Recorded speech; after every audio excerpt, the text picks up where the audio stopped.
Okay students, तो अब हम समझेंगे electrolysis of sodium chloride in aqueous state. ठीक है, इससे पहले हमने सोडियम क्लोराइड की जो इलेक्ट्रोलाइसिस समझी थी वो था फ्यूज हालत में, यानी कि हमने सोडियम क्लोराइड को 801 डिग्री सेंटीग्रेड पर मेल्ट किया था।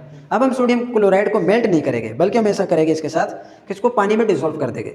तो वाटर में डिसॉल्व करने के बाद हमारे पास जो इलेक्ट्रोलाइसिस का, जिस तरह लास्ट टाइम हम समझ रहे थे कि सोडियम और क्लोरीन अलग हो गए, तो यहाँ रिजल्ट हमारी सोच के खिलाफ आना शुरू हो जाएगा। ठीक है, किस तरह से अलग से आएगा वो जरा देखें। यहाँ पर ये इलेक्ट्रोलाइटिक सेल है, इसमें सोडियम क्लोराइड को वाटर के अंदर मैंने डिसॉल्व करवा दिया। तो देखें यहाँ पर आयोनाइजेशन सबसे पहला स्टेप है, आपने सोडियम क्लोराइड लिया, इसे वाटर के साथ डिसॉल्व करवा दिया।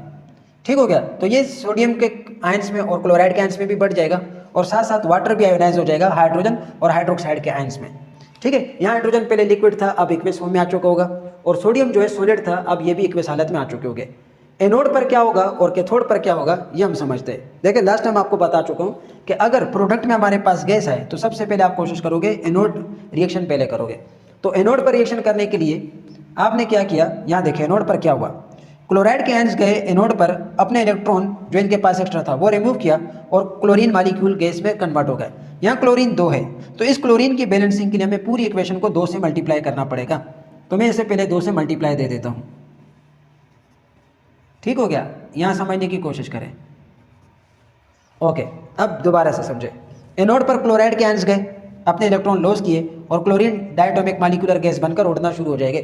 सवाल ये कि सर यहाँ पर हाइड्रोक्साइड के साथ क्या होगा, तो इसके लिए आपको इलेक्ट्रोड पोटेंशियल याद करना पड़ेगा, यानी कि ऑक्सीडाइज कौन ऑक्सीडेशन जल्दी करेगा और कौन रिडक्शन जल्दी करेगा। ठीक हो गया ना, तो रिडक्शन पोटेंशियल और ऑक्सीडाइजिंग पोटेंशियल अगर हम देखें तो यहाँ पर क्लोरीन और हाइड्रोक्साइड दोनों ऑक्सीडेशन करना चाहते हैं, लेकिन क्लोरीन का ऑक्सीडाइजिंग पोटेंशियल हाई है, क्लोरीन का ऑक्सीडाइजिंग पोटेंशियल जो है वो हाई है, तो इसलिए यहाँ पर क्लोरीन तो जाना शुरू कर देगा, लेकिन सोडियम हाइड्रोक्साइड नहीं जा पाएंगे। ठीक है, ये सिर्फ एनोड की कहानी। अब कैथोड की कहानी देखें। कैथोड में ये होगा कि यहाँ पर सोडियम और हाइड्रोजन दोनों जाना चाहेंगे। ठीक है, दोनों के दोनों अपने आप को रिडक्ट करना चाहेंगे, यानी कि अपने लिए इलेक्ट्रॉन लेकर स्टेबिलिटी चाहेंगे। तो हाइड्रोजन का रिडक्ट पोटेंशियल हाई है बनिस्बत सोडियम के, तो यहाँ पर हाइड्रोजन जो है अपने लिए 2 इलेक्ट्रॉन गेन करेगा, और हाइड्रोजन डायटोमिक मॉलिक्यूलर गैस बनकर उड़ जाएगा। तो आपने देखा दोनों तरफ, यानी कि एक एनोड पर क्लोरीन गैस और कैथोड पर हाइड्रोजन गैस चली गई। ये दोनों तो गैस बनकर एनोड और कैथोड पर उड़ते रह गए, लेकिन इसके साथ साथ हाइड्रोक्साइड आयन और सोडियम के आयंस क्या हो गए ये हम समझेंगे ओवरऑल रिएक्शन में, वो है ओवरऑल रिएक्शन। इस जो इलेक्ट्रोलाइसिस है एक्वस सॉल्यूशन की, उसका ओवरऑल रिएक्शन जो इससे पहले हमने इलेक्ट्रोलाइसिस की मोल्टेन सोडियम क्लोराइड की, उसके बनिस्बत बिल्कुल अलग करके आती है। ठीक है, तो देखिए यहाँ पर हमारे पास इलेक्ट्रोलाइसिस के एंड में क्या क्या होगा, आपने ओवरऑल रिएक्शन लिखना है। ठीक है, सोडियम के लिए, सॉरी हाइड्रोजन के लिए, सोडियम के लिए, हाइड्रो ऑक्साइड के लिए और क्लोराइड के लिए, इन चारों का आपने ओवरऑल रिएक्शन लिखना है। तो देखिए कैसे लिखोगे, यहाँ ज़रा समझे।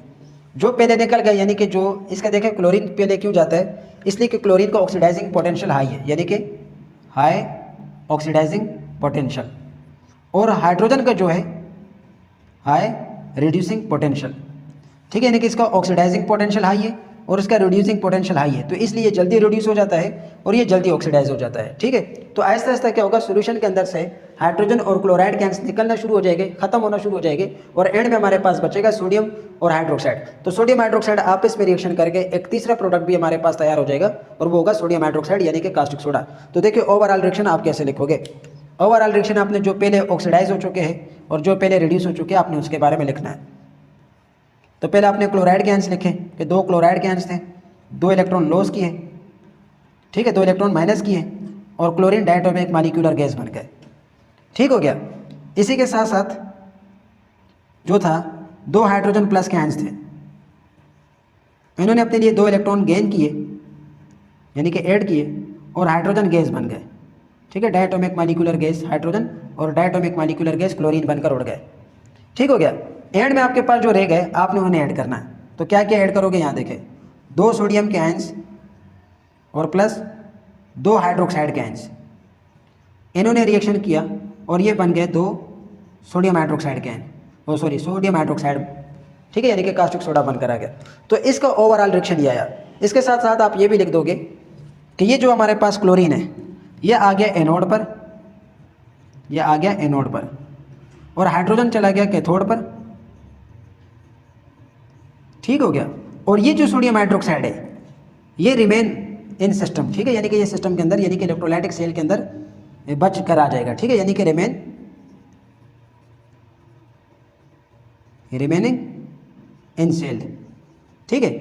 तो इसमें आपके पास 3 प्रोडक्ट आ गए, एक हाइड्रोजन गैस, एक क्लोरीन गैस और एक सोडियम हाइड्रोक्साइड।